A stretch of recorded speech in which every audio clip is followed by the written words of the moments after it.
Right. Oh, All right. Well, welcome back to my channel. My name is Areli. I'm a medical doctor, plant-based doctor, and I've been eating a raw food diet for over 4 years. And with me, I have my friend, Lissa Maris. Please introduce yourself. oh, thank you so much for having me on your channel. I absolutely adore you and all the conversations that we've had. You are amazing. My name is Lissa, for those who might not know. I have Raw Food Romance on Instagram and Lissa's Raw Food Romance on YouTube. And I've been a raw vegan for 7.5 years. And I'm vegan for the animals and for the planet. And I'm raw because I enjoy it. I love eating a raw vegan diet. And I do it because I want to do it. I don't do it because I have to do it or I'm forcing myself into it. I really enjoy it. So I'm really excited for our chat today because it's going to be a good one. Yeah, and Lisa and I have the same approach to raw veganism. Whenever I don't eat raw, which is not a sin, it's nothing to be ashamed of. But if I do it occasionally, I just know how my body feels. And I struggled, being raw vegan for 2 years before committing myself to this lifestyle because I knew that my body was asking for it. So yeah, at this point, I would say like I'm 99% raw vegan. Occasionally I have some things that are not considered raw, but it's just like if 99% of your diet is raw, I feel like you can get all the benefits. We are not like extreme, like that 1% is not going to reduce your lifespan by 1 year or whatever. Exactly. No, yeah, I agree totally. And I feel like a lot of people feel like they need to be 100% raw. And then that's kind of leads us into the topic of our talk Yeah. is Yes. about the extremes, because it's really not about the diet when it Mm-hmm. comes to veganism. But yeah, I agree with you. It's not the end of the world if you're not 100%. It's about eating more raw and getting more raw varieties and abundance of calories and really just enjoying your life. Exactly. Exactly. For me, like enjoying my life, it doesn't, it's not constricted to diet, but I know that diet plays an important role. So the way I can feel through the rest of my day. So for me, raw is the answer. And that's why I am committed to stay raw because it's a form of respecting, feeling at my best all the time. But, when I said, I'm not going to be raw 100% this night, it's not nothing happens, and I feel like I don't want to digress from the topic. This topic of this video is basically uh, addressing the main issues why some people may come back or return to animal products because they feel like a vegan diet or raw vegan diet is deficient. So I don't know, Lisa, what would you say? I mean, first of all, veganism is not a diet, correct? Yes. So veganism is not a diet. It's an ethical stance against the exploitation of animals. So veganism isn't a diet, but diet is a big part of veganism. So as a vegan, we choose to not put our dollars towards animal exploitation. And it just so happens that we eat 3+ times a day, and a lot of those foods unfortunately have animal products in them. So as a vegan, we choose not to exploit animals, which includes the foods that we eat. So even though some people say, oh, I'm on a vegan diet, maybe they're just on a plant-based diet. But if you're a vegan because you stand against the exploitation of animals. So that's kind of a little bit of a difference between the vegan diet and the vegan ethical stance, Yes. because it's not actually a diet. And I feel like a lot of people get that mixed up and they feel, oh, I'm just going to be on a vegan diet, but without realizing that a vegan is actually someone who does not consume animals, not because it's a diet, but because of their stance, their ethical stance. Exactly, exactly. And along the same lines, I feel like some people go vegan because it's either trendy or their favorite celebrity is doing it, or because they heard that it's good and it's plant-based, and they are at the beginning confused and they interpret it, oh, it's vegan, must be healthy, or it's plant-based, must be healthy, when in reality, you need to really educate yourself to do it in a proper way. So you're not you know intoxicating yourself with all these fillers, and at the same time you're not depriving yourself, because of course we cut animal products and we need to find out which plant-based sources are going to be substituting those essential nutrients. Mhm. Yeah, Yeah, that's I feel like a lot of people, when they go vegan, because it's such a different way of life, or even if they just go plant-based, because remember, we have to differentiate between plant-based and yeah. vegan. But when they choose to start eating a plant-based diet, they don't realize the amount of calories that they're leaving off the plate, right? Yeah. Because animal products are really, really calorie dense. So when you move over to plant-based diet, you have to eat more food. And I don't think a lot of people realize that, because when I do a lot of coaching, one of the questions I ask is, like, I ask people to give me their food journals so I can see kind of what they're doing. And they're trying really hard to do raw, but they have all these cravings, they're experiencing issues, and they don't know what's going on. But when we enter all of their food into Chronometer, it's like 1,100 calories, or Yeah. I saw as low as 800. And I'm like, are you eating this every day? And she's like, yeah. And I feel full. And I'm like, oh, it's really heartbreaking, because we see these people trying to do something good, and trying to make better, different choices.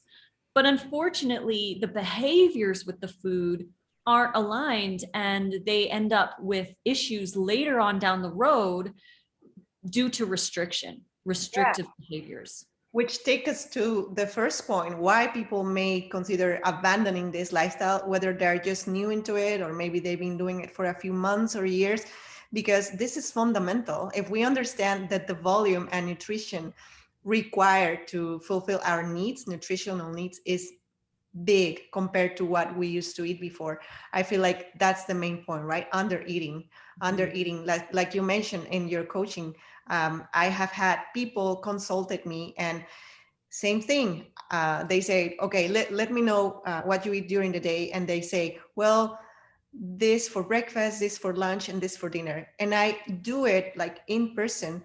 Okay, I use Chronometer as a guide. It's not like super accurate, but at least it gives you, a great approach what you're doing. So I enter in front of them, and they are shocked to realize, oh my God, I'm just eating 900 calories per day. And I said, yes. And they've been doing, as you said, this for many weeks or months. So that catches up. It does catch up. It really does catch up. And people don't realize, because plant foods are really high in hydration and water. Yes. So when you're consuming those foods, you feel fuller faster, but Yeah. then you feel hungrier faster as well, because you don't have that density.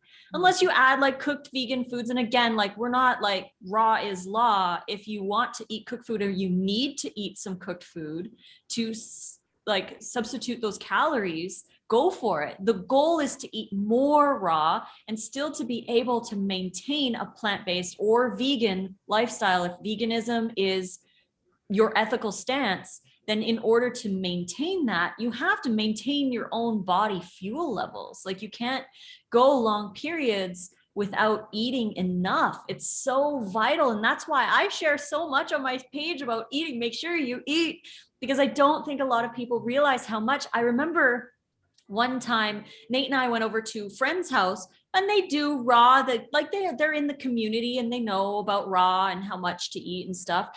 Anyways, we took our salads over there, and they were just mind blown by the size of the salads. They're like, I didn't realize that that's how much you need to eat. I'm like, yeah, that's how we're able to stay raw for so long and succeed on this lifestyle, because we eat a lot. And people think, oh, well, your whole life is about food. And it's like, really not. It seems like it is, because that's all we post on social media, because we're trying to help people. Your But job, of course. off social media, it's not. We just love to eat raw food and enjoy our life. But Yeah. Yeah, I feel like your work is very important, because that really shows people exactly how they should be doing it. And like same thing when somebody's posting their pictures like newbies, right? And I have nothing against them. I'm actually enjoying it, because I can comment on what they're doing not good. They post, oh, I had this for dinner, and I just look at it and like, no, like, you're supposed to be following like the raw vegans. I always recommend follow this, follow that, and yeah, they end up doing exactly the opposite. But yeah, everybody starts somewhere. We just want to give you tips and the reasons why some people consider going back to animal products thinking that that's the solution, because I agree with you, like the vegan identity and the vegan mindset and essence is basically something that you feel. It's nothing that, how can I say, you have to be convinced about what you're going vegan. And let me give you just a suggestion, and nothing wrong. I mean, everybody has their time. Not even my family are vegans. They're more plant-based oriented now that I've been preaching to them. But if you want to avoid issues, like especially on social media, just call yourself plant-based, right? I feel like that's a better label. Plant-based. Look at my food, plant-based. Oh, I'm going plant-based. That way you are not subject to judgment, because the vegan community is a very passionate community. Like we really feel the pain when somebody decides not to keep following this lifestyle because we feel like betrayed for some reason. We shouldn't take it personal, but we feel, because for us, animals are like part of our family, right? So I it's just like agree. some people are not mature. Some vegan are very passionate, and they can attack or feel betrayed and hurt because you decide to do that. So I guess plant-based is a better label to use. I agree. Yeah. And if you do decide to adopt a vegan stance, then you would do that, but you have to adopt it knowing in your, like deep in your soul, that you are standing against animal exploitation and it's not even an option. Like for me, there is zero option for me to go back to eating animal products. Like it's not even in my scope of Me neither. possibilities. If there was ever a problem with me, I would reach out to someone like you or other plant-based doctors or vegan doctors who could help me to find a way to address whatever situation I was in without having to resort to eating animal products. But that's because I'm a vegan and I won't be going back no matter what. I can't do it. I can't. Likewise. I mean, I call myself a raw vegan doctor because I choose to eat raw vegan. But first of all, I'm vegan because I'm convinced about not harming and having everything that nature provides to us through plants rather than animals. But yeah, thank you for saying that. And definitely, under eating is something that is a big problem. I feel like it's the main issue with all these people who are having health problems because of deficiencies, right? Yeah, for Yeah. sure. And limiting, like we were talking earlier about the gut microbiome, because Right. what I had mentioned was the monocropping. I feel like we like minimalism and we like Simplicity. simplicity and we think that that's awesome. And it is awesome, but it's good for your closet. It's good for your junk drawer, but it's not good for your gut microbiome, right? Like we can't apply those same minimalistic ideas onto the gut microbiome because the gut microbiome thrives on fiber variety and we have to eat enough food in general to sustain ourselves. Yeah. But it's like monocropping a field. If somebody goes on, like I know a lot of people in the raw vegan detox community who will do fruit islands, like they'll just eat watermelon for a whole month, or Yeah. they'll do like banana island where they just do bananas or something, or they do a juice fast or water fast even, where there's such low fiber and fiber variety that it can actually change your gut microbiome because you're not providing enough of that. And I find that the vast majority, pretty much, I don't want to say 100% because I can never say 100%, but the very, very high percentage of people who end up going back to animal products all have the same thing in common. They are either eating only fruit or very, very small amounts of variety of fruit, or they've been excessively detoxing and cleansing constantly over and over and over again to the point where their body is just so depleted of calories, of variety, of nutrition, and they can't even eat like a piece of broccoli without feeling like their gut is inflamed and hurtful because they believe that fiber from greens or sprouts or whatever is damaging to the gut. I've heard that many times. They say that the fiber's too rough and it's scraping the intestinal tract. But I can eat like a massive amount of broccoli and cabbage and you name it, and I don't have any issues. I had to go slow when I started because I had to grow my gut microbiome. But now I can eat like every kind of thing and combine it all, and I don't have any issues. But it's because I worked with my gut microbiome and not against it. So I feel like that's another thing too, is the simplicity and the not just under eating, but under eating variety, which can cause a big problem too. Yeah, and that's why we have seasons, right? Like, for example, in the summer, of course, bring all the melons. But yeah, even though I feel sometimes like eating watermelon all day, I just feel like I need to ground a little bit, and the fats, you know, like we keep it low fat, high carb, but just adding leafy greens, adding more variety of starchy veggies, like all this fiber. And yeah, you're totally right. The microbiome has just gather a little bit of attention over the last 10 years. And you know, some, like everything, like if you want to exploit veganism, you're going to bring vegan burgers or things like that. If you want to exploit the new knowledge about the microbiome, you're going to bring a lot of things, you know, like justify eating whatever so you can sell a probiotic and, you know, just pretend that you're helping your microbiome, when in reality the microbiome is nourished by the quality and the variety of food that we eat. So excellent point, the microbiome and the simplicity mindset. Yeah, you know, eventually you will have to kind of do a cleanse, not in the word like cleanse, you know, is interpreted, but better said, you need to really eliminate the fillers in standard American diet, and eventually you have to simplify, of course, by elimination of those fillers, and become more simple in the way you eat. But simpler means plants, digest, right? Not just like, oh yeah, I'm gonna eat watermelon every single day for 30 days, 60 days. As you said, it's gonna destroy the gut microbiome that is gonna help you to build other things. Like watermelon, yeah, it has carbs, it has hydration, a few vitamins here and there, but it doesn't have lots of calcium, protein, and things that you really need to build up everything in your body.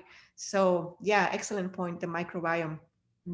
Yeah, and you know, I'm big on the microbiome.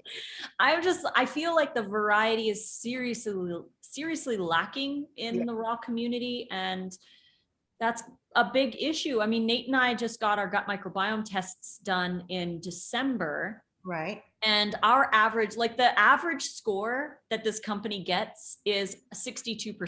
That's the average score from the general public. Our scores were 83% for overall wellness. My diversity score was 95%. Nice. So I have a good variety. I just need to work on certain colonies. And without doing that test, I never would have known. I never would have started adding sunchokes and fennel seeds and asparagus and some other foods to my diet that I never ate as a raw vegan. But it's okay to embrace adding new foods if it's going to help you reach different levels of health, instead of eliminating and getting rid of everything because you believe it's not human food. It's like, oh, that's not human food. We're only meant to eat fruit, only fruit. Right. And fruit's great. Like, don't get me wrong, I love fruit and I eat a lot of fruit. Fruit is a big part of my diet, but so are greens, so are veggies, so are sprouts, and a little bit of nuts and seeds, and like herbs and spices, and the variety. Like, we need the variety. It's so important. Yeah, exactly. And also you start building up, as you said, you don't have to eat like the full plate of, I don't know, asparagus or undigestible, like people consider undigestible starchy vegetables, right? Like you do your bed of salad with tender leafy greens and your chopped cucumbers, tomatoes, like the basics, the standard. And then you introduce a little bit like toppings or something, right? So yeah. Exactly. Like when we first started eating more sunchokes and asparagus, because those were two things that we'd never added before, we would just take one little tiny sunchoke and grate it and just have like a tablespoon on our salad, just enough to give our gut microbiome that little bit of boost, right? So that they could start growing. And then eventually we can eat like tons of sunchokes without getting any gas or bloating, but it took months to work our way up to it. Yeah, you build up like everything. Let's talk about the circle of influence. I feel like if you surround yourself with people who are convincing you that what you're doing, in the case of, you know, oh, I'm doubting if I should stay vegan or raw vegan, I should reach out to the crowd who is preaching against veganism. Or if I want to stay, should I reach to the crowd who are consistent long term and are staying there? I feel like that plays a role. I've seen that a lot. Like somebody decides to go back and then they surround themselves with the people who think like them. And for some reason, they become like, they have this animosity towards the people who are still vegan, which I don't understand, but I've seen that as a phenomenon. I don't know. Yeah, I see it too. I see it too. I feel like, honestly, if someone's going to go back, like you said, like you should label yourself plant-based to begin with. So it keeps it a little bit less intense. But if you're going to go back, like just go back and change how you're presenting yourself on social media, maybe get into a different niche, like do something different. Like don't become anti or X and like really bitter towards what you were doing, because when you were doing it, I've noticed a lot of people were like, this is amazing, I feel amazing, this is amazing, or whatever. It helped them. And now all of a sudden they're against it. So I feel like it's just like, just drop it and like move on with your life if you're going to do that, because it's just going to perpetuate the tension and the division and the judgment. Like there are channels dedicated. I mean, I'm so lucky, knocking on the wood, they haven't targeted me, but there are channels dedicated to analyze, like, oh, raw vegan doctor has a wrinkle. Yeah, maybe it's because she's raw vegan, right? Like, oh, raw vegan ages you, fruit ages you, like all these myths, like so many people really focus on what vegans and raw vegans are doing just to find like a little spot and judge based on that a whole movement, rather than, oh, how many people are dying of cardiovascular disease, how many people are dying of cancer, how many people are dying of high cholesterol. Like nobody looks at that, but the opposite happens. It's quite interesting. It is quite interesting. Yes, definitely quite interesting. And yeah, we are the sum of the top 5 people we hang out with the most, right? So if we are hanging out with people who are doubting us or giving us information that is not aligned with our beliefs, it can be really difficult, because we can hear these things. And I mean, obviously we want to take in all sides and not confine ourselves into veganism. Like we want to hear what they're saying, but we don't want to surround ourselves with those kinds of people to kind of like, they're like crabs in a bucket in a way. They want you in their bucket with you, and they're going to pull you down in. And I notice that every time there's a wave of people who end up going back to animals, and I feel like every couple of years there's a group of people who end up going back. They're all in the same friend group, and you can tell that they're all sending DMs to each other on Instagram or social media, and they're talking to each other about it, which is understandable that they want to reach out to people in their friend group, but maybe someone else is like, oh, I heard this, and they're like, oh, that makes sense, or whatever to them. And then all of a sudden, a bunch of them who are all friends all end up going back to eating animals. So it really is like the people in your friend circle and the people that you reach out to. And we're here, you guys, we are here to help you. That's the whole point. We're not here to be famous or, Instagram celebrities or whatever. We are here to help you. So reach out to Dr. Areli, reach out to me. We are here to help you discover some different perspectives and different ways that you can do your raw diet. And we really, really want to help, because by helping you, we help the animals, and we want to help everybody. That's the end point. Like we really want to live in a peaceful world, and part of veganism is that, like, respect for others' lives. And I feel like there are people who have a lot of traction just because probably they're more popular or younger or cooler, whatever. And obviously the one who yells louder is gonna get the most attention, when in reality, truth is never like scandalous. It's more like, reserve. The truth eventually unfolds. And I just want to see, like, the people who go back to animals, like maybe eventually they will develop something. I don't wish that. I hope they have I don't know, carnivore diet, whatever they're doing now, more balanced, and they don't forget the teachings about their years of plant-based or vegan eating, like they hopefully they keep with them the importance of having more fiber and more variety and more nutrition coming from fresh plants in their diet rather than abandoning altogether, because we know what happens, right, with a lack of fruit and lack of vegetables in our diets. It's one of the most how do they call it, every year, every couple of years they publish the burden of disease, the global burden of disease study, where they find like 5 common denominators of why people die early. And one of them is lack of fruit, lack of consumption of fruit, and lack of consumptions of omega-3 plant-based seeds and vegetables. Wow. Yeah, so it's there. I mean, the evidence is there, but you can find evidence supporting one argument or the other. Imagine me as a doctor.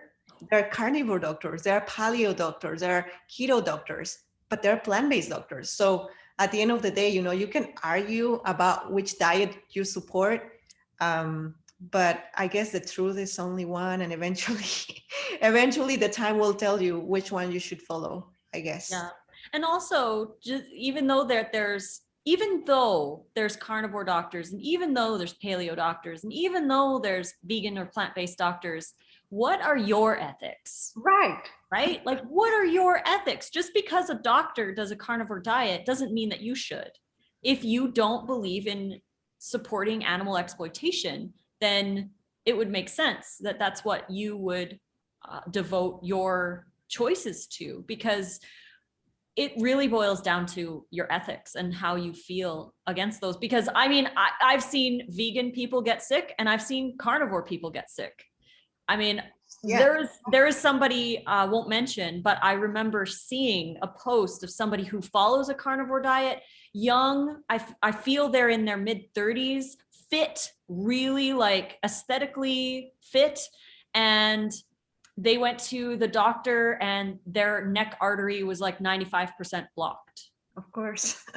Just because somebody looks good does not mean that they're healthy. And I feel like, I mean, we can throw this in too, is like the diet culture, right? We are so bombarded with what it means to be healthy, or what we should look like, right? Our body has to be this like perfect aesthetic. And if you have a perfect aesthetic, that automatically means you're healthy. But that's not true, because we've got people starving themselves. We've got people under eating. We've got people over exercising. We've got people taking pills and supplements and doing all kinds of things to their body to reach that ideal body shape. And then when they get there, people praise them and they're like, oh, wow, you look amazing. You're so beautiful, blah, blah, blah. And if they gain 5 pounds, all of a sudden it's like, oh, well, what you're doing isn't right.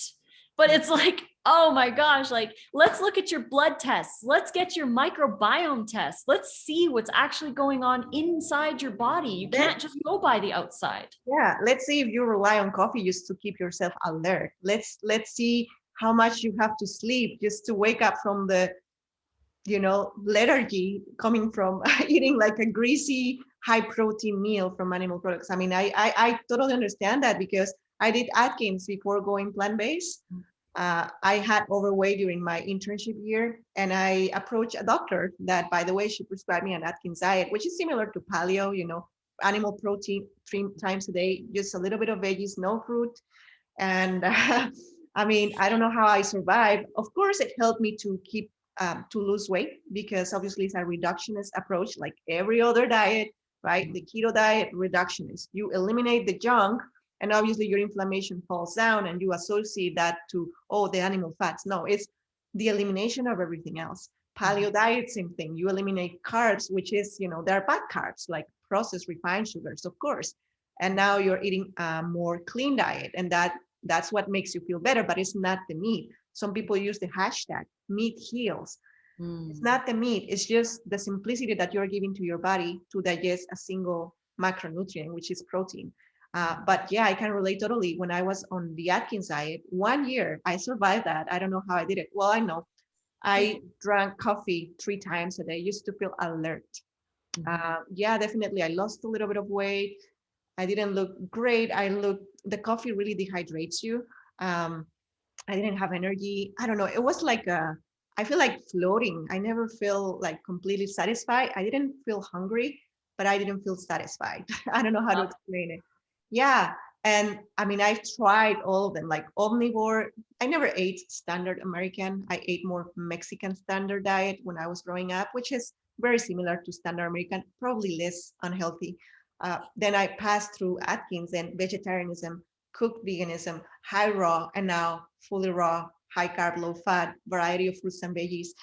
And let me tell you, and along the way, through my experience in the medical field, understanding how and why disease happens and understanding at the microscopic level, inflammation, I mean, it's just the answer. And if we go more philosophical and spiritual, is human specific diet.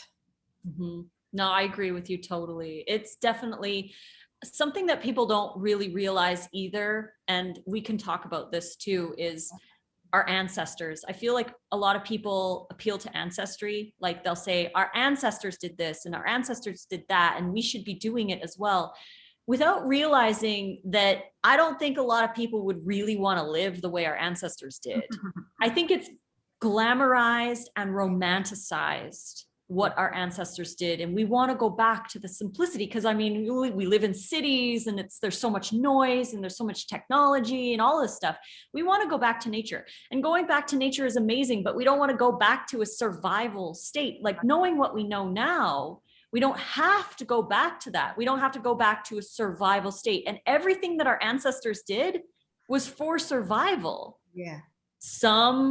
Some cultures did better than others. And when we look back at the research, we can see which cultures, the blue zones, we can see the ones that fared better than the other ones that were eating differently. So we can look back at what they were doing, but each culture was only doing what they needed to survive. It just happens that some of them ate more plants than others, depending on the location and all that kind of stuff. Like, I even talked to, a couple of years ago, I was talking to an anthropologist, and she was talking about, she's like, I'm vegan because it doesn't make sense, because a lot of our ancestors, she was telling me about this one group of people who would run a whole herd of animals off a cliff, and then they would eat a couple animals that had died from landing on the cliff. Like, so when we think about our ancestors, I think we don't really realize what life was really like for them. And it's romanticized and glamorized, and especially nowadays with the culture battles as well, right? People claiming like, oh, my culture and this, and that's beautiful. Like, I'm not saying anything bad against other people's cultures or anything, but it's like, where are we going to go? Where are we going to move forward from here? What are we learning new that science is showing us? Like, we need to move forward. We can still keep a lot of our traditions and our culture and stuff like that, but we can move forward and embrace science and what we know now, instead of falling back on the romanticized version of what our ancestors did. Yeah, I mean, our ancestors, I don't know, married multiple women. Our ancestors, like some things that we consider now gross or something that is not morally acceptable, they did so many things. So if we really want to go back, we should emulate everything else, not just cherry pick what is convenient to us, just to justify a misunderstanding of what they really did. And as you mentioned, like this anthropologist, another study that I read, the paleo men, the cavemen, were plant-based because they examined fecal matter from I don't know how many millions of years back. They were super high in fiber, like you said, their microbiome, the concretion of the fecal matter, there was like 95% vegetable fiber, fruits, veggies, seeds, rather than tons of meat. To begin with, if you eat meat, you will not have nice poop. Like, you will be either constipated or you will not have voluminous poop, which is what you should aim for. But yeah, if you want to, there's always two schools of thought. Like, you will always find arguments supporting the paleo, the keto, whatever. But if in our case, if we want to defend the way we eat, there is more evidence to support our posture. They Other people say, we were not hunters. Actually, we were hunted. We were just running from we were the prey, not vice versa. So it's an important point. And if you think about it, I mean, we are collectors. We can climb trees. We have vision that allows us to distinguish colors. What is this? What fruit smells nicer? What fruit looks more ripe? So all these features, so yeah, great points. I think I know, and even if you boil it down, like no matter the science, because there's a lot of noise going on.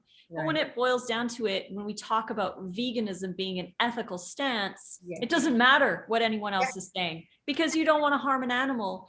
And something that I find really interesting too is that the chickens, even backyard chickens that lay the eggs or whatever, they are from a line of bred chickens that lay 300 plus eggs a year. That's like having your period every day as a woman. Yeah. Right. Like they're bred to be like that. But way back in our ancestors' time, wild hens would lay like 12 eggs in a year. Right. So it's not something people were eating every day. They might get lucky once a year and find an egg or two. And the chickens were also really like protective of their 12 eggs. Not like these days, it's bred out of them. They're like, whatever. There's like eggs all over the place. And so even just chickens in general have been bred in an exploitive state to be what they are now. So even going and having a backyard chicken, it's come from that long line of exploitation, which is heartbreaking to me. But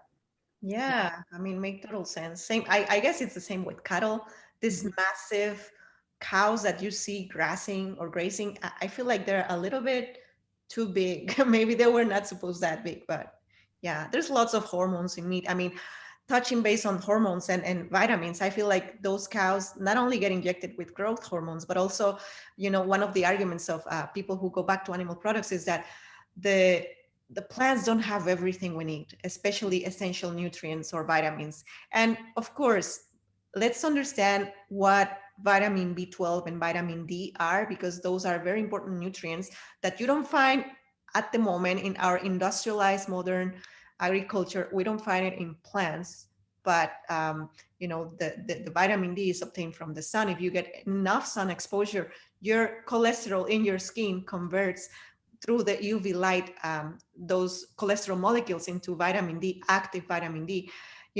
I feel like that's a misconception. Like, yeah, we need animals because we kind of produce those two new elements, right? Like the other is vitamin B12. I don't know if you want to explain a little bit more about that. Yeah, so B12 and, like you said, vitamin D, I feel like these two vitamins are so singled out because they're not in a vegan diet. But the thing is that B12 and vitamin D are not supposed to be acquired from our food, animal or plant. They're supposed to be acquired from our environment. Like you said, the sun, right? We're supposed to get it from the sun, but we live in cities, we live in high rises, in houses, we go to work, we're at work during the day when it's sun out, right? And we come home and we watch TV, and our melatonin, our circadian rhythms, our sleep is all off. Like, these are things that people don't realize either. And it's not the vegan diet that is deficient in B12 and D. It's our modern lifestyles that's deficient in B12 and D, because vitamin B12 is produced by a bacteria that is found in wild soils, in the wild earth, digging in the earth, growing a garden, being outside in nature is what's going to give you the B12. Right. And I remember when I used to work at the health food store, I think the number was 80%. I think it was 80% of the entire world's production of vitamin B12 is actually fed to livestock. Wow. So it was the argument, right? Like, animals have it. No, they get injected. Yeah, they get injected to prevent them from having nerve damage, which is what you have when you are deficient in B12. And yes, obviously, if you're not eating animal flesh, you're not getting that supplement of B12. But there's meat eaters who are deficient in B12. Oh yeah, tell me about it. Yeah, right. There's something called pernicious anemia, which is like or megaloblastic anemia. There's so many causes. At the end of the day, is lifestyle related.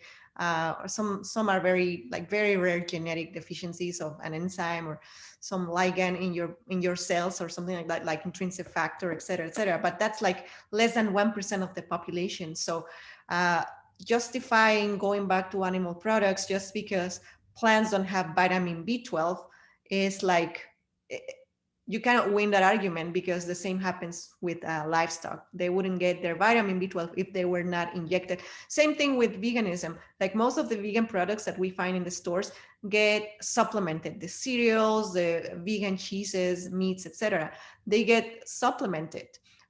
So as raw vegans in particular, we really need to supplement, no matter how long you've been. I mean, definitely test yourself if to know like how deficient you are, or if you really need it. But one of the beauty of vitamin B12 supplementation is that it's not toxic. You will never get intoxicated, especially with methylcobalamin. I feel like cyanocobalamin, maybe, if you abuse it, but methylcobalamin definitely is something that you should consider, because it directly gets absorbed in your tongue, in your circulation below your tongue, in those little vessels. It goes directly, bypasses the liver metabolism, and therefore you're fine, and you don't have to supplement every day.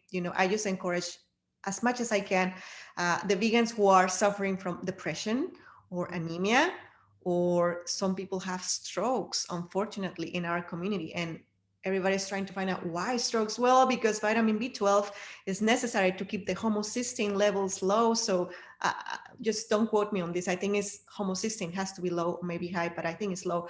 Vitamin B12 regulates the homocysteine levels. And if you have abnormal homocysteine levels, you are predisposed to get strokes. So it's not only anemia, or it's not only like another supplement. It intervenes in so many aspects in your metabolism. So stay protected. Very important. B12 supplementation to avoid strokes, to avoid depression. There are so many depressed vegans. I don't know if you've noticed, but I mean, we have the reason, right? Like we really want to change the world, or at least to make a more conscious world. And it's very difficult because we cannot change people's opinions or ways of living. But at the same time, it may be B12 deficiency. So pay attention to that. Yeah, and on that note too, like I think people put so much value and heaviness on the diet itself, like the food that we're eating, and that's obviously a big part of it. Right. But people aren't sleeping properly. They're not exercising properly. They're not breathing properly. Maybe they're constantly stressed out because they hate their job. Maybe they're in toxic relationships. Maybe like there's so many things that come into play. They're not hydrating themselves. That's another big one. I feel like a lot of people feel like if they're just eating fruit, then they can just not drink water. But I personally, I mean, I've been doing this for almost 8 years now. When I drink water, I feel better. It's just me too. part of it. Like, yeah, I feel like people are just not addressing other aspects to health as well. So like, if you're not sleeping properly, and you're eating a vegan diet, you might think it's the vegan diet, but it's actually the fact that you're not sleeping properly, right? So we have to not just address the diet, but address what else we're doing in our life as well. You're watching 4 hours of Netflix every night. Yeah, you're probably not going to feel that. Yeah. No matter what diet you eat. There are many memes, vegan memes about like, oh, I have a pimple in my head, must be the raw vegan diet. Or, oh, I hit myself in the elbow the other night, it must be the diet. Like everything should be related to diet. It's the perfect scapegoat, right? To not take responsibility and to be a victim, when in reality, we want to encourage you to take control of what you're eating, take control of what you're doing. I really like this quote that says, your medicine is your lifestyle. Ooh, that's a good one. So powerful, right? It's not only diet, it's how much sleep you're getting, your relationships. What are your thoughts? Like, are you a judgmental person? Well, karma is a bitch. I'm sorry, but yeah, what you sow, how is that saying? Yeah, what you sow, you reap. Yes. Yeah.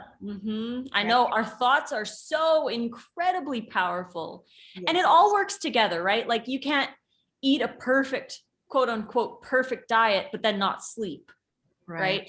And you can't have a perfect sleep, but then eat junk food. Like you have, everything comes into play. So working on our thoughts, working on our stress management, working on our sleep schedules, and actually valuing sleep. I feel like a lot of people don't value sleep the way it should be valued. I'm a culprit. Yes. And I was too. Nate and I, where's my book here? I read this one. Okay. Why We Sleep by Matthew Walker. This book, I mean, I like to say that the raw vegan diet changed my life, but that book actually changed my life again. Oh yeah. Because I always knew the importance of sleep. I think we all know that sleep is important. It's just a given. Like we need to sleep, and we know how we feel when you have a good sleep. It's amazing. We're like, sleep is awesome, right? We love sleep. But I never valued it because I didn't have the wisdom.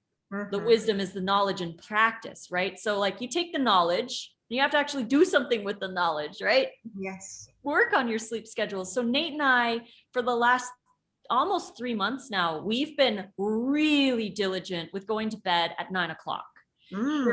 Our phone goes off at 8:15, and at 8:15 we drop what we're doing. No matter, even if we're watching a really good TV show, we turn it off because we can always watch it the next night. It's not going anywhere. Yes, yes. So we turn off the TV, we turn off our screens. We try to not be online after 7 if we can. I mean, sometimes we are because we're running the bundle right now. So bundle, buy the link in the description. But we turn off our screens, we turn off everything that we're doing. We go in the bedroom. I do my skincare routine. Nate does his skincare routine. Sometimes we stretch, and then we read. We read uplifting, wonderful, like happy stuff, or we read informational stuff where we're learning something, because the best time to go to sleep is right after you learn something, because then the brain actually can store those memories better. But we do this, like it takes about 45 minutes for us to do our evening routine. And I actually look forward to my evening routine every night because it's become such a beautiful routine. I look forward to it. And then we have a perfect, awesome 8 hours of sleep. And we're waking up at like 5:30 in the morning without an alarm.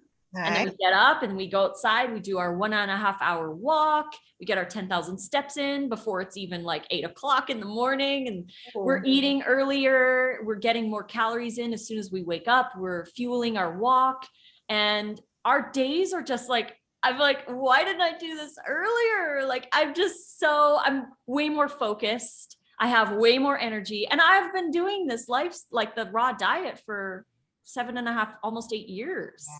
Yeah. And sleep has been incredible. And now Nate's getting into breath. And that's something that we haven't, I mean, we all know how important it is to work on our breath, but right, we're always evolving and we're always changing and we're always doing new things and new habits to get us to different levels or just to experience life in a different way. But to simply feel like, my diet is lacking because my sleep is lacking, so I'm going to go back to eating animals because I feel low energy. Maybe it's your sleep. Like, I don't think people really think about those because sleep is just sleep. Like, we don't really put too much value on it. Yeah, maybe in your course, right? In the Raw Vegan Bundle, there is a mini course about how to help your cravings or how to mitigate your cravings, and probably you touch base on sleep, correct? I do. Yeah. And I even have a little meditation that you can listen to. It's like, I think it's 12 minutes, 10 or 12 minutes long, and you can listen to it as you're going to sleep. Nice. To help you to enjoy that process. And I also have a little PDF in there with the top tips on how to improve your sleep, because it's important. I don't think people really realize how important it is. Super important. I mean, I feel like part of my problems, because I mean, probably you touch base on your mini course, but let me just explain a little bit more. If you're trying to lose weight, as women, we keep this image, right? Like, oh, we need to be slim so we can, promote this lifestyle, because if we look like, I don't know, bad, maybe people are not going to believe us. I mean, looks are, part of the benefits of this lifestyle. But if you are trying to lose weight and if you're not sleeping properly, your cortisol levels are always up, and that doesn't allow you to reduce your belly below your how to call it? Oh my God, belly button. Below that little pouch of fat is cortisol based. So if you're not sleeping properly, no matter how much you fast, use monomeal eating, whatever, that is hormonal related. So take control of your sleep, and that's gonna take care of itself. Yeah, so important. I love that we're talking about this because a lot of people just feel like, and a lot of people too are younger and they might not really have the wisdom and the life experience that we might have acquired over our lives. And we want them to reach out to us and so that we can help them. It's so important. Please reach out. Please reach out. Yeah, definitely. I mean, even as a, I have a busy schedule. I'm still in the, in the matrix working as a doctor. Thank God I'm a pathologist. I don't prescribe anything to any people, but even with my busy schedule, like if people reach out like, oh, I'm thinking about quitting veganism because of this or that, I will for sure help you out. So even in the comment section, or send me a private message. We will do it. we will work with you. What else? So we talked about supplements, ethical stance, microbiome, detoxing forever. That's a big one. Yeah. Yeah, like we mentioned before, I feel like most of the vast majority of people from the raw vegan community were always constantly doing some form of cleanse or detox. And when you're constantly in that cycle of cleansing and detoxing and cleansing and detoxing, your gut microbiome is suffering. So then when you do start to eat more variety because you want to refeed and you want to build your body, your gut microbiome is not at the same level anymore. And you might feel like, oh, if I eat this broccoli, I get lots of gas and bloating and it's painful. And so it's bad. So then you want to go back on your cleanse because you felt good. But the reason why you feel good on your cleanse is exactly what you were talking about earlier. You're eliminating all of the stuff that's causing the gut to be stimulated in a way. But I was talking to a girl earlier this morning about this topic, and I was like, imagine with this logic, if fiber makes you have gas, imagine this logic. If you go to the gym and you have a really heavy workout, and the next day you're sore, and you're like, I'm sore because I went to the gym, so I'm not going to go to the gym ever again. Yeah. Right? It's that kind of logic. It's like, because I ate the vegetables with a weak gut, maybe you had weak muscles and that's why the gym made you sore, because you're building muscle. That's how it works, right? And we know that.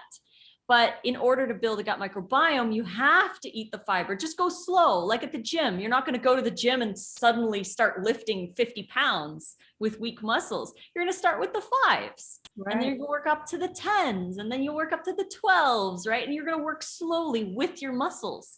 Same with the gut microbiome. But claiming that fiber is bad because you have a reaction to it is a little short-sighted, because it's just like the workout analogy. We have to work with our guts and not against them, and not to eliminate fiber because we're trying to grow our gut microbiome. But yeah, then they want to go back on their cleanse because it's fiberless, and then they feel better because their gut just isn't being stimulated.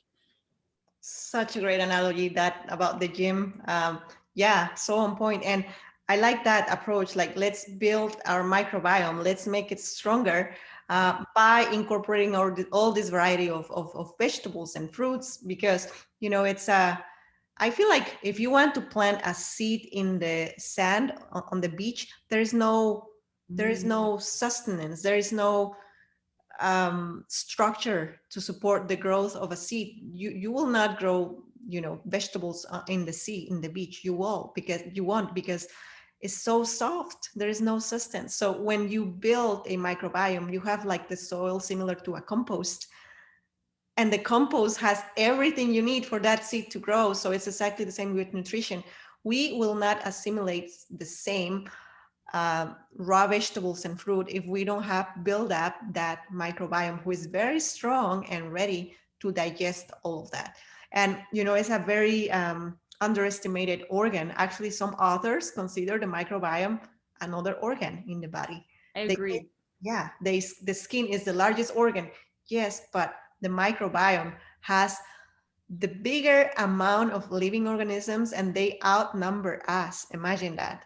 So there, I think the number, if I'm correct, is 3 times more, or if not, 10 times more, or even 100. I don't know. But if we have millions of cells, the microbiome are trillions, just to put an example.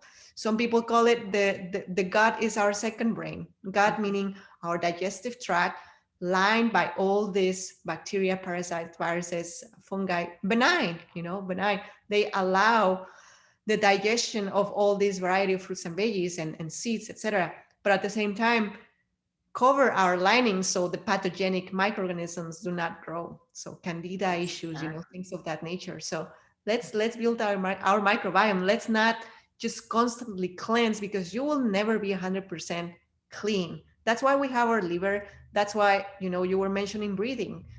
Detoxification happens through breathing. That's why the importance of exercise. When you are exercising, you breathe heavily, and that's when you expel everything that is not longer serving you. Same thing with movement. You propitiate the peristalsis, which is you want to go to the restroom to excrete all the things that no longer serve you. I don't know, so much stuff that we can touch. Oh, I know so much stuff. And I was thinking when you were talking about how people who go back to eating animals, they say that we don't digest fiber, right? That's a common rebuttal or whatever. Okay. But they are half correct, because our bodies don't digest fiber. Our gut microbiome digests the fiber. Yeah. And in the fiber, there's like butyrate, and the polyphenols are released only in the fermentation process. And that is from the gut microbiome. That's their food. And Yeah. when they eat that, they provide us all kinds of awesome stuff that we need too. And we live symbiotically with them.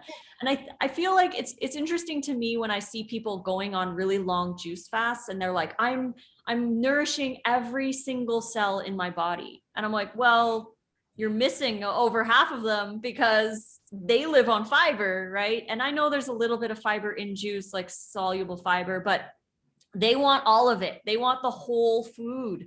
Yeah. So yeah, they need that fiber. And if you want to nourish every cell in your body, eat the whole food the way nature made it. Yeah. I mean, I feel like there is time for everything, but we just don't want to. I mean, I'm not against using like short term. Like some people need to kind of reset, kind of like get rid of cravings. I know that the way we do it, you and other long-term raw vegans, I feel like staying consistent with this lifestyle is more difficult. Like I think I heard that from you and Ravi and Ginger, one live that you were doing. It's harder to be consistent than to, I'm gonna do this extreme fast so I can cleanse and not have no longer cravings, etc. Yeah, that's not difficult. You can deplete your that's not hard. right? That's not hard. The hardest part is to stay consistent, and you can definitely attain those that level of cleansiness, if you will, by just eating the right way and eliminating everything else. But I feel like some people just have this stigma, or they just want to do it to give their body a rest, whatever. Yeah, do a juice fast for a week and you reset your whatever, but extend it, I just don't feel like it's necessary. But hopefully we don't get a lot of backlash from the using community. We are not saying that using is bad. We're just saying like forever using and going back to the same patterns will never build the microbiome. Exactly. It's so important. And Nate and I will have a juice every once in a while, like fresh orange juice or whatever, but it's not part of our diet. Like we don't own a juicer, and we will go, like there's a place here in Vegas that has some fresh cold pressed juices, and we've gone there a couple times, but it's really expensive. Yeah. And it's like a once in a while kind of thing. Or maybe we'll go to Whole Foods, they have some cold pressed orange juice, and we'll grab one every once in a while, but it's not the base of our diet. Right. The base of our diet is whole food, lots of fiber, lots of variety. And we aim to get more variety because we value our gut microbiome, because they're part of us. They live with us, and we have to provide them with that too, so that they can provide us 90% of our serotonin. Like we, you know, speaking of the sad, depressed vegans or people who are really angry all the time on a vegan diet, maybe like they really have to look at their gut microbiome, because 90% of our serotonin is made in our gut, and that's our happy hormone. Yeah, yeah, definitely. So true. So yeah, forever cleansing, that will lead you to nutritional deficiencies and caloric restriction, and therefore you're gonna feel like, oh, it's a raw vegan diet, that's why I need to go back to animal foods. No, just be honest with yourself, what you are doing that led you to make those decisions. Maybe you just need to change your approach, tweak your patterns, tweak your habits within the raw vegan lifestyle, and see what happens. Not necessarily is everything, going back to animals. I just feel like there is a lot of misinformation. And if you want to justify going back to animals by saying that this diet is efficient, you will not sound very smart, I would say. And in the long run, probably you will find out that, oh, I was wrong, you know? Yeah, I feel like a lot of ego is involved as well, because they want to hold on to either the detox community or whatever it is that they're trying to hold on to. Yeah. And eventually that crumbles, and then they end up going back to eating animals because they were trying so hard to hold on to either the detox or the fasting or whatever it is that they're trying so hard to hold on to. And then they end up going back to animal products. Whereas if they would have just released it and said, maybe I need to, like you said, tweak my approach. Maybe I need to be open to eating cooked vegan food. Maybe I need to be open to eating more calories. Maybe I need to take self-responsibility and really realize what my relationship with food really is. Because I think a lot of people go from very disordered eating patterns on a raw vegan to very disordered eating patterns on animal products. Yeah. So it really has nothing to do with the food, but everything to do with our belief system and our relationship with food. And just hopping around from one extreme diet to the next isn't the answer, because they're just going to follow into another extreme diet if they don't find balance. I've noticed that, like, the extremes, it's always the extremes, or you are like a very purist, simplistic raw vegan user, and like kind of like living in the prana state, or you are going like zero veggies, zero fruit, just meat, or raw meat, or organs. It's just like Yep. There's no middle ground, it seems. I mean, or very little, right? Like they go from one extreme to the next without finding that balance or being open to it. Like I said, like we hold so hard onto those specific things when they should be holding so hard onto veganism, right, or the ethics, right? And be open to eating cooked foods. Like I always say, I'm a raw vegan because I love eating raw food. I don't force myself to eat raw food. It's not a struggle to eat raw food. I enjoy it. I enjoy how my body feels, and therefore that's what I choose. But I'm not like restricting myself from ever eating cooked food. I just don't want it. But if I needed it, if it was essential for me to continue to stay vegan, I would eat it. Like I'm not against that. And I have a really healthy relationship with food where it would be an option for me, because there is zero option for me to go back to eating animals. I would gladly release the raw mindset in order to stay vegan, because that's where it is most important for me. I just happen to love raw food, and that's all I want to eat. Yeah, and I mean it makes us feel better. I mean, I know, coming from a cooked vegan, healthy cooked vegan, high raw background, I just, there is no difference the way we feel. But the second probably healthiest version is cooked healthy vegan, and I have no issues whatsoever. Yeah. Well, I don't know if you want to say something else. I think that we touched on so many important things. Yeah, we did. And yeah, all I would like to say is, in the end, message us if you are having issues. Please reach out, because we are here to help you to find different perspectives and to really challenge your current beliefs, because sometimes, like I said, we try to hold on so hard to certain things without realizing that we could do something a little different. to make it work for us and give our bodies time. I feel like people don't give our bodies enough time to adjust to, say, a higher fiber, higher variety diet.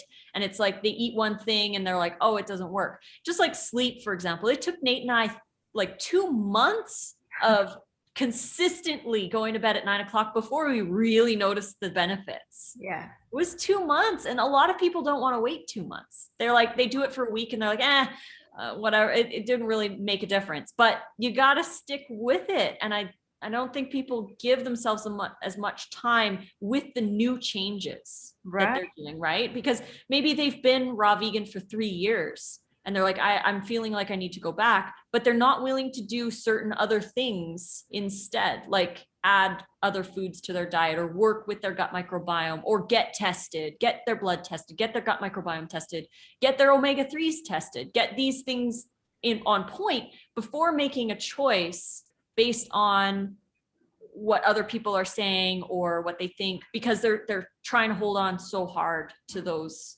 core beliefs that they have, that they're willing to release everything and go in the complete opposite direction, which is so interesting to me. Very interesting to me. It takes years to change. I mean, even myself, like I was 4 months into raw veganism after my 2 years of high raw veganism. And I feel like, yes, I've mastered. But at the 6-month mark, I was like, really, am I doing this right? So just trying to figure out what works for my body, for my gender, for my stature, for my activity levels, for my profession, like a lot of factors that we need to take into consideration, the amount of calories that I really need and all that, taking responsibility, monitoring yourself, knowing your body. I guess like the purpose of eating this way is to know yourself, know what you really need, because there are not two raw vegans that eat the same. I feel like for example, you and Nate eat the same because you live together. But if you compare my diet with your diet, yes, we keep the same principles: high fiber, high fruit, high veggie, high veggies, low fat, high carb.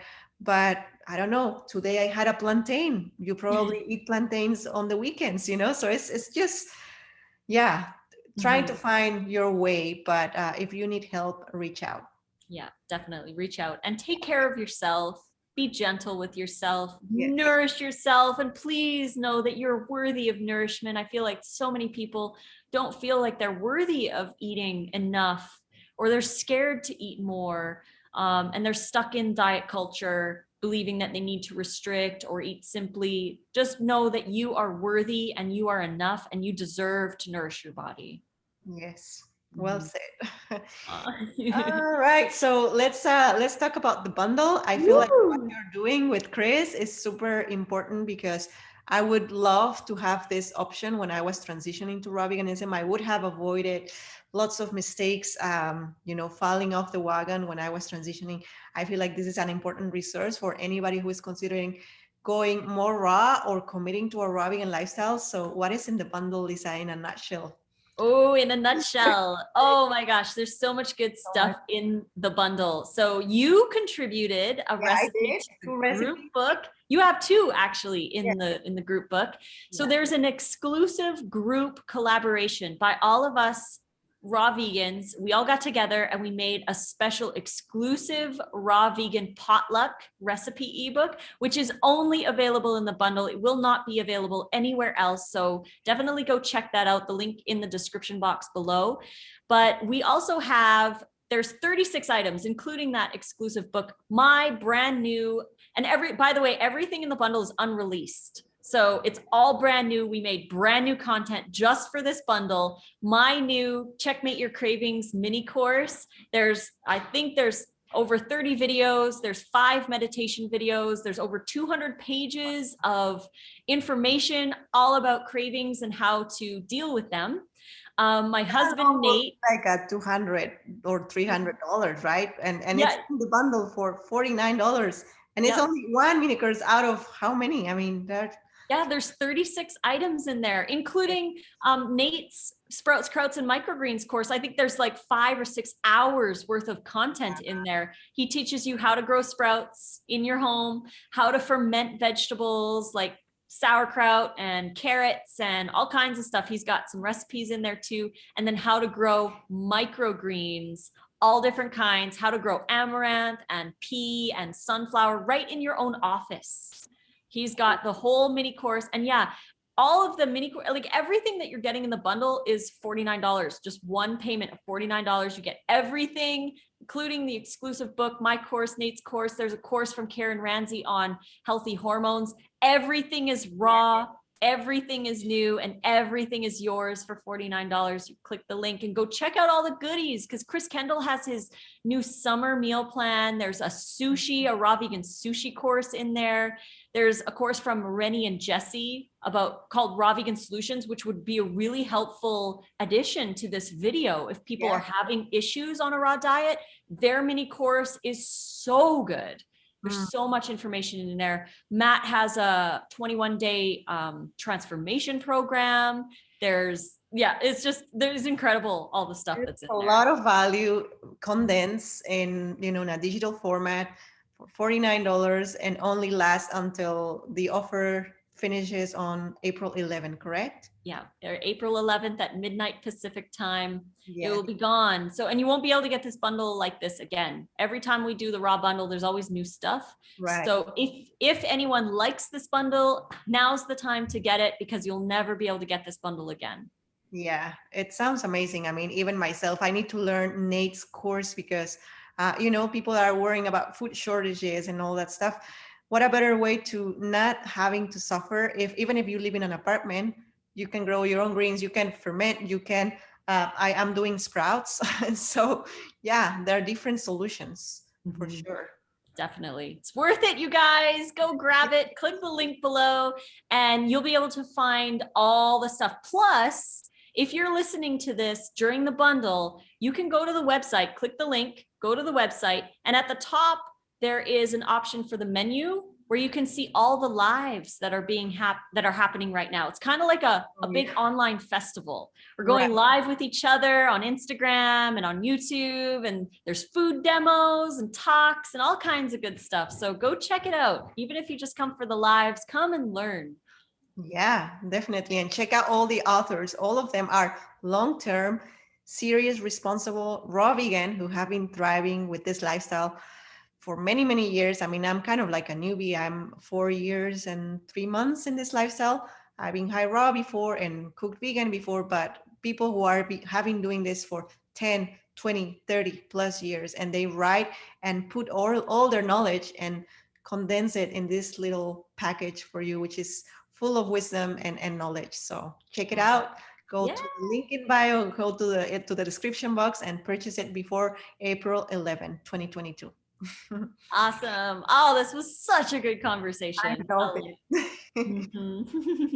I learned a lot from you, really. Like, you've explored so many things on your side, and on my side, I've explored many other things. And that's the beauty of, coming together and sharing. Yeah. Love that. I know. I love that so much. And that's what people can benefit from too, is just listening in on our conversations and learning from, because we learn from everybody. You don't have to be a raw vegan for 20 years too, right? Like some people learn things, and I've learned things from people who've only been doing it for 4 months. I'm like, wow, that makes sense. Right. So yeah, there's something for everybody, and it's definitely worth it to listen in and to be open-hearted and to really accept the message. And again, like we said, take self-responsibility, because you are in charge of your choices. You are in charge. Definitely. Well, Lissa, thank you so much for this live and for your time and for organizing this bundle. Thank you for the opportunity. As I said, I have 2 recipes in the potluck group book. So yeah, it's been great so far, being surrounded by like-minded people. And we're here to support you, and subscribe to Lissa's channel, Raw Food Romance, and all social media platforms, right? Yeah. Okay. Raw Food Romance. Okay, well, thank you so much for watching, and don't forget to like, subscribe, and share this video. Bye. All right, let me finish. Stop recording.